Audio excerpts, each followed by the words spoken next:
अस्सलाम वालेकुम दोस्तों, कैसे हैं आप लोग? ठीक है, खैरियत से?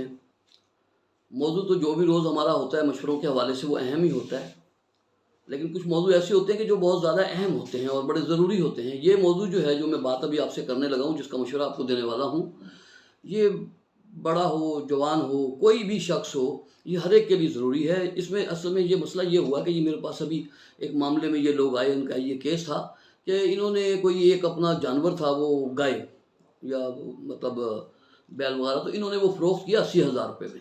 तो 80,000 रुपये के अंदर उसको जो फ़रोख्त किया है, तो उसने पेमेंट कर दी, इनको 5-5 हज़ार के सारे नोट दे दिए।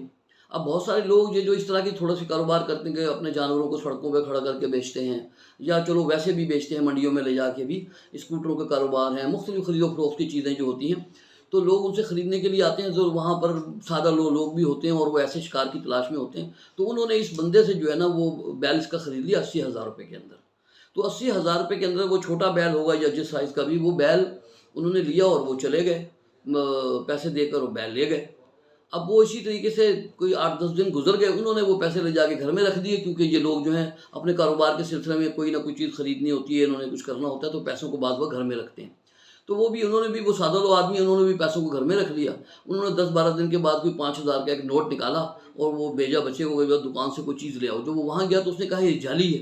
वो बच्चा वापस आ गया, उसने फटाफट सारे नोट निकाले, जब चेक कराए तो पता लगा कि 80,000 के 80,000 जो है वो जाली है। इसकी खुशकिस्मती ये है कि इन्होंने तलाश किया उस बंदे को जिसने ये पैसे दिए थे और बैल ख़रीदा था। तो इन्होंने किसी तरीके से, बहरहाल इनकी लक है कि इन्होंने उसको तलाश कर लिया। जब वो मिला, अब चूँकि 10, 12, 15 दिन इस बात में गुज़र चुके थे, तो इन्होंने उसको बताया कि भाई, इस तरह तुमने जो हमें वो पैसे दिए वो तो जाली हैं, और वो जाली निकले हैं। अब वो शख्स चूँकि 15-20 दिन गुज़र गए, तो उसने कहा नहीं, आप झूठ कह रहे हैं, मैंने आपको सही पैसे दिए थे। आपने कोई अपना जाली नोट पता नहीं कोई दिया होगा, और अब आप कहीं फँस रहे हैं, तो आप हमारा नाम ले रहे हैं और हमें इस्तेमाल करके हमें इस तरह की बातें कर रहे हैं। हमने आपको सही नोट दिए थे। अब बहरहाल उन्होंने इस हवाले से पुलिस स्टेशन में दरख्वास्त दे दी कि जनाब, इसने हमें जो है ना, हमारा ये जो बैल ख़रीदा तो 80,000 रुपये जाली दिए हैं। उसने भी एक दरख्वास्त दे दी इनके ख़िलाफ़ थाने में कि जनाब ये गलत कह रहा है, मैंने इसको सही पैसे दिए थे। चलें, ये तो एक इंक्वायरी की मद में अब बात जा रही है, तो जो कुछ भी सामने होगा वो सामने आ जाएगा। लेकिन मैं आपको ये बात बताऊँ कि आप जब भी कोई खरीदो फरोख्त करें या कोई सौदा करें, तो या तो बैंक के अंदर करें या बाय चेक करें, या चेक मतलब कैश बैंक के अंदर वसूल करें, या उस नोटों को उसी वक्त आप चेक करवा लें।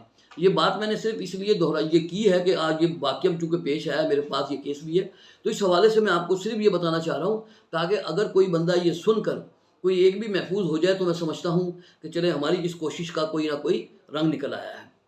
तो लिहाजा मेरी दरख्वास्त है कि आप जब भी कोई चीज़ भाई ख़रीदें, उन नोटों को उसी वक़्त चेक कर लें, उसी टाइम आप देख लें जो कुछ भी आपने करना है। उसके बाद फिर आपके लिए मसाइल खड़े हो जाएंगे और आप बहुत बड़ी अपनी रकम से, अपने हक़ से महरूम हो सकते हैं। इस तरह के धोखेबाज लोग माशरे में हर जगह पे मौजूद हैं, और ये जाली नोटों का काम आजकल बहुत चल रहा है। तो लिहाजा जब भी कोई चीज़ भाई ख़रीदें, बेचें, जो कुछ भी करें, लेकिन रकम का लेन देन जब आप करें, तो आप अपने सामने उसी वक़्त उन नोटों को चेक कर लें। उसके बाद फिर आपके लिए वरना मसाइल खड़े हो जाएंगे। तो ये मैंने आपकी मालूमात के लिए शेयर की है, शायद किसी को फ़ायदा हो सके। अस्सलाम वालेकुम।